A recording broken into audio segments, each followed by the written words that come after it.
Cool. Ready? Yeah. Whatever you. You're tuned into Born and Bred with Kristen Michelle. We've got Holly, Beth here with us. We're excited this evening because this is an all-girls show. Yes. We don't get stuff like this often. Yeah, I figured. It doesn't happen a lot. No, it doesn't. We have Nikki to thank for it. So, yes, thank you, an Nikki. all-girls show tonight. And who's in the lineup? I know there's like Carly, Chelsea Cummings. There's a lot of girls. Yeah, refresh. Who? Delaney, yes. Amber Watson, yes. Sorry, I'm the worst. So like, We were just talking about that. I'm the worst with things. I'll remember all the faces. I know who they are. Like I see their faces, but yeah, sorry. And Nikki Yes. Jackson. Nikki, yes. So how long have you been in the music business? Man. So I started like singing and playing when I was like 8 or 9. But I won't say like really got into like the actual like business side of it and like started playing my own shows until I was like 18. So I was at high school. Yeah. So do you find that it's kind of harder for women than it is guys? And this interests me because like I said on my show, it's mainly like male, music submissions that I get. I don't get a lot of female music submissions, but they're out there. That Oklahoma and Texas have got a lot of really great Oklahoma, Texas women singers. But there's a whole lot of surrounding that. I think like kind of controversy sometimes with people, of like the men versus the women. I think they get pitted against each other a lot, and I hate that.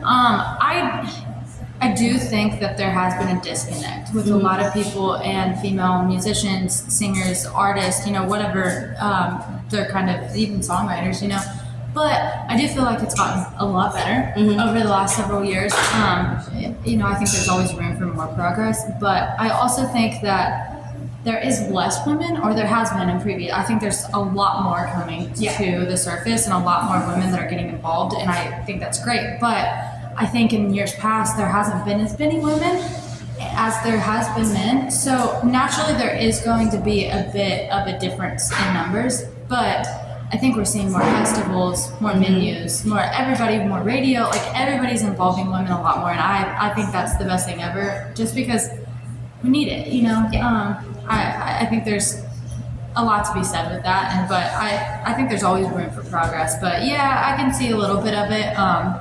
But I don't necessarily know that I would say call it harder. I just think that there's a longer road ahead sometimes. Yeah, definitely, for sure. So when you were growing up, who was an inspiration for you? So I grew up on like 90s, 2000s country. You grew up on country. Yeah, it was all because of my mama, but my Tina McBride is like my all-time like biggest idol in country music, and that like her and Trisha Yearwood were like two people that I loved to listen to so much. And then like Faith Hill, that was another one. Just like all the powerhouse like women singers, I loved them. So that's kind of what I grew up on. And then as I got older and kind of like created my own taste of music, Paramore is like a huge influence. Maren Morris, I love her.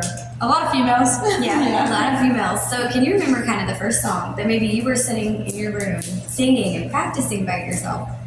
Oh man. I used to sing, there's a song by Juliana Huff back in the day called That Song in My Head, and I sang that song for years. That was probably one of the first. I would have thought you would have said something Trisha Yearwood sang. Would have been the first.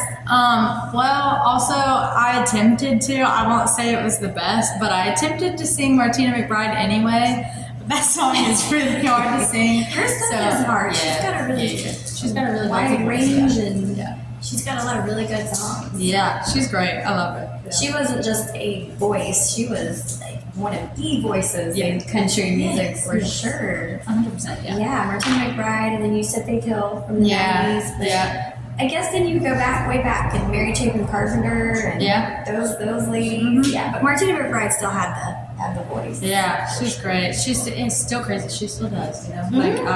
I would love to see her now. I've seen her like 3 times. Yeah. I would love to see her now too. So So what if you got to open for her? Oh God, I would lose my mind. I would lose my mind. I think it would be so cool. Hopefully one day, bucket list, yeah. Definitely. I could see that happening for sure. Is there someone else that you like grew up listening to that you would just love to open up for one day? There's so many, honestly, but probably Mary Morris would be like top tier.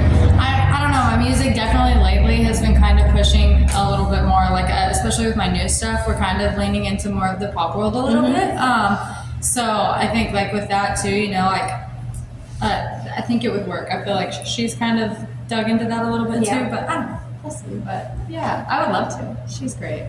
Yeah. So where did you grow up at? So I'm originally from Northwest Oklahoma. Okay. I graduated high school from Kingfisher, but I live out in eastern Oklahoma now in a little town called Stroud. Stroud, okay. Yeah, I've been through Stroud. I've never stopped in Stroud. Yeah, I had no reason to stop. It's on Route 66. It's a really cute town. Honestly, fun fact about that town. So the writer from Cars, the movie Cars, he drove Route 66 like from start to finish. And anybody that he met along the way, he was writing a character for the movie Cars about. And Sally, the female car in the movie, she was the owner of a cafe in town called the Rock Cafe, and he was she was the most influential person that he met on that whole thing, and talked to her for hours the first time he met her, and created Sally based off of her. I didn't know that. That's cool. And the Rock Cafe is still open in Stroud. Is it? Okay, now I have a reason to stop into Stroud. I'll definitely have to go by. So where can people stream your music? Anywhere you can get music. Spotify, iTunes, Apple Music, Amazon. I think it's on all the major platforms. Yeah, YouTube. A lot of people do that. Anything brand new that's come out? Not super new, but the first single off of my debut record came out in September. It's called Shoulda Known Better. We're working on some stuff. We got some stuff in the can. The new record is done pretty much. My part in it is, and it will be coming out at some point this year. We're just trying to get everything together for it. So we can look forward to that at some point this year. Yeah. So how long was that one in the works before it got all together? 2 years. 2 years. A long time. On this side of things, we don't think about that. We get the music or the art and we love it, but we don't see, the years. Yeah. And By the time it comes out, it'll I think be 3 years since we first started on it. Yeah, but it's been a little over 2 right now. Yeah. So you're ready for it to be out there. Yeah. It was much needed, though. I think I found myself as an artist through the process of writing it too, and I experienced a lot more life in the middle of writing it, and then just songs just started flowing. So it was a year into working on it, I pretty much rewrote most of it, and I think it was a good thing. I got better songs out of it. So you see a difference with your writing from this? Yeah. From this one to the last. Do you see a difference in your style as well? I know you said you were going a little bit more pop. Yeah, I think there will always be a lot of country influence in me, just because that's the songwriting is what I grew up the storytelling behind the songs, and I think I will always have a part of that in me, and I have a natural twang in my voice. It will never go away. I am from Western Oklahoma. It'll never go away. So there will always be a part of that. But yeah, I think I'm just digging into more broad term of what my music is. And I think pop is probably the best thing to explain it. But there's one of our songs has a banjo on it. So it's still country a little bit, but there's a lot of genres that are kind of melting together. Yeah. You know what I mean? It's getting hard to tell what belongs where nowadays. So 100%. Yeah. Well, I'm glad to have you, and of course, I want some of your music to play on the show. I'll send it to you. Yeah. Okay. And you guys make sure you tune into Born and Bred and catch this lady right here. Catch her live. Check out her social media platforms, and of course, you can stream her everywhere. Spotify, Amazon.